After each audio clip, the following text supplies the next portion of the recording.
के बाद में भोजन का अवशोषण भी तो रात में होगा ना, है ना।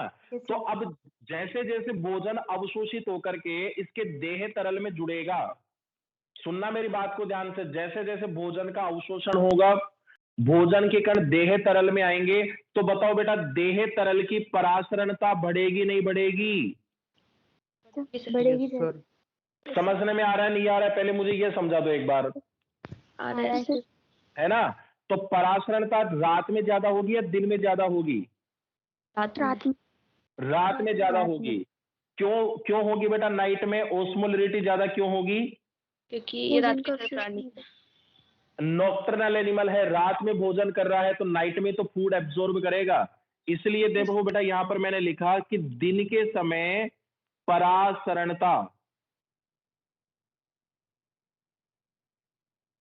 डिक्रीज, इसमें लिख देता हूं मैं, देह तरल की परासरणता कम है, और यहां पर बेटा रात के समय परासरणता बढ़ जाती है ना, परासरणता बढ़ जाएगी। अब बेटा दिन के समय परासरणता कम है, ठीक है, तो दिन के समय परासरणता कम है, और उसकी वजह से क्या होगा, ये जो फ्लूइड है, जो ईसीएफ होगा, देह तरल,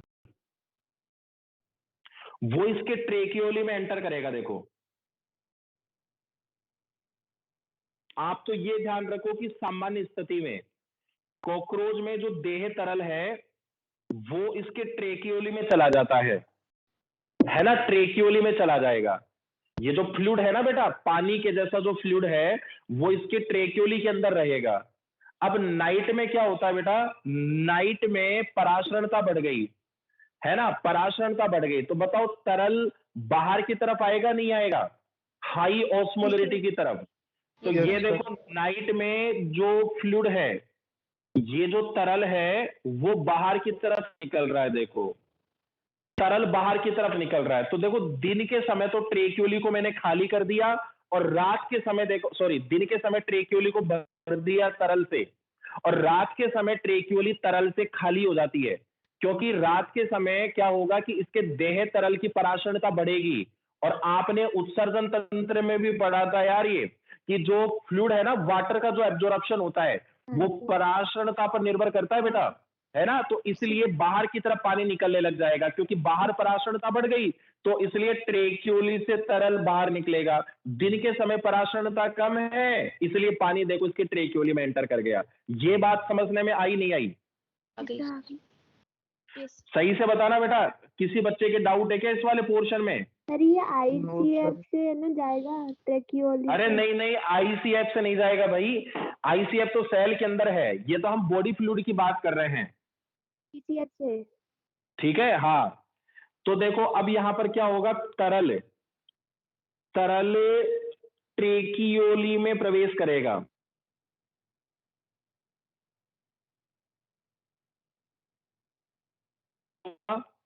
तरल ट्रेकियोली से बाहर आता है, तरल ट्रेकियोली से बाहर निकल जाएगा, ठीक है। अब मुझे यह बताओ बेटा, ऑक्सीजन की घुलनशीलता तरल में ज्यादा होती है या कम होती है, सोल्यूबिलिटी ऑक्सीजन की?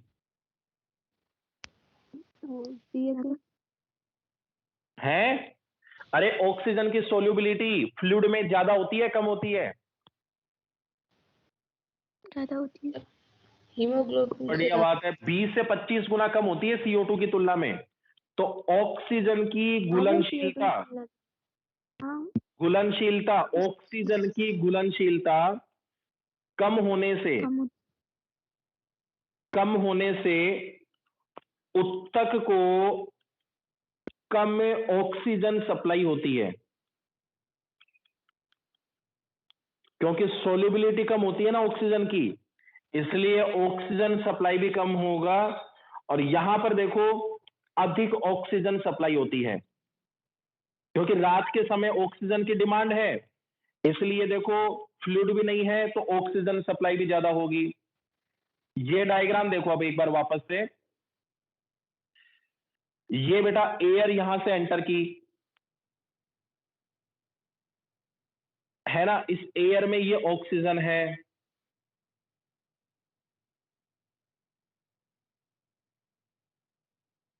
अब यहां पर देखो, ऊपर देखो, ऑक्सीजन ऊपर ही रह गई, तो दिन के समय कम ऑक्सीजन जा रही है यहां पे, है ना, दिन के समय ऑक्सीजन की सप्लाई कम हो रही है, दिन के समय ऑक्सीजन की सप्लाई कम हो रही है, और रात के समय देखो, इसमें देखो बढ़ गई ऑक्सीजन की सप्लाई, क्योंकि फ्लूइड कम है ना ट्रेक्यूली के अंदर, और फ्लूइड कम होगा तो क्या होगा, ऑक्सीजन की सोल्यूबिलिटी फ्लूइड में कम होती है, फ्लूइड कम है तो ऑक्सीजन का डिफ्यूजन ज्यादा होगा, विसरण ज्यादा होगा यहाँ पे। अब बताओ ये बात समझने में आई नहीं आई आपको? हाँ बेटा, कोई डाउट है इसमें? सर एक बार ट्रेक्यूली कोशिका बताना सर। ट्रेक्यूली सेल तो बेटा सेल का नाम है, जहां पर ट्रेकिया डिवाइड कर जाता है ना ट्रेक्यूली में, उसको ट्रेक्यूली सेल कह देते हैं अपन, ठीक। सर रात्रि के टाइम जो बिल्कुल ही निष्क्रिय हो जाते हैं इनकी ट्रैकियल ट्यूब, निष्क्रिय हो जाएगी या एक्टिव हो जाएगी? सॉरी दिन के समय। हाँ, नहीं ऐसा नहीं कह सकते कि बिल्कुल ही निष्क्रिय हो जाएगा, ऑक्सीजन तो दिन के समय भी मिलेगी, लेकिन दिन के समय ऑक्सीजन की डिमांड कम होती है। मुझे आप ये बताओ कि दिन के समय कभी देखा है क्या तुमने, मतलब कॉकरोच को इतना एक्टिव बाहर निकलते हुए, है ना, रात के समय ज्यादा बाहर निकलते हैं, तो दिन के समय भी ऑक्सीजन इनको मिलती रहती है, लेकिन दिन के समय ऑक्सीजन की डिमांड कम रहती है इस वजह से।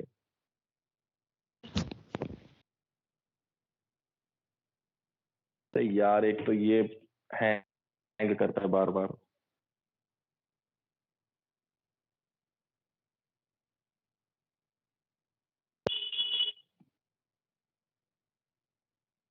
देखो बेटा, ये मैंने यहां पर पृष्ठ सतह बनाई कॉकरोच की, और ये कॉकरोच की अधर सतह बनाई। पृष्ठ सतह पर ये जो भाग है, ये है बेटा टर्गम, और ये स्क्लेराइट हो गया स्टर्नम, स्टर्नम, ठीक है। अब इसके टर्गम और स्टर्नम को कनेक्ट करने के लिए यहां पर देखो कुछ ऐसे मसल्स होती है, ऐसे मसल्स होती है, इन मसल्स को हम बोलते हैं टर्गो स्टर्नल मसल, टर्गो स्टर्नल मसल, इनको टर्गो स्टर्नल मसल कहते हैं। अब इनका यूज देखना बेटा, श्वसन में क्या होगा कि श्वसन में अंतः श्वसन और बहिश्वसन,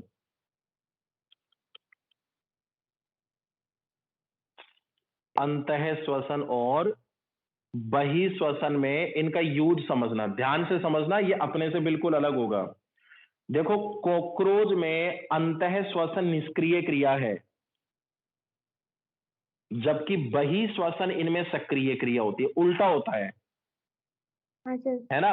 हमारे में अंतःश्वसन निष्क्रिय होता है, सॉरी सक्रिय होता है। अब यहां पर अंतःश्वसन निष्क्रिय इसलिए है क्योंकि यहां पर पेशी में शिथिलन हो रहा है।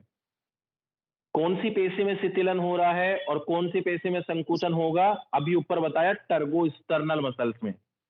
पेशी में शिथिलन होगा तो आयतन बढ़ेगा, आयतन बढ़ेगा तो दाब घटेगा, पेशी में संकुचन होगा तो आयतन घटेगा, और आयतन घटेगा तो दाब। इसलिए देखो इनके अंदर जो होता है ना ये श्वसन, वो अंतर श्वसन निष्क्रिय क्रिया होती है, बहिश्वसन सक्रिय क्रिया होती है। देखो एक बार समझो बेटा, इधर वीडियो में ध्यान दो, आप इधर ध्यान देना बेटा वीडियो में। जैसे ये जो ऊपर वाला हाथ है ना, ये है बेटा टर्गम, नीचे वाला स्टर्नम है ना। आप चाहे एब्डोमेन किसी भी पार्ट का ले लो यार, उससे कोई फर्क नहीं पड़ता है।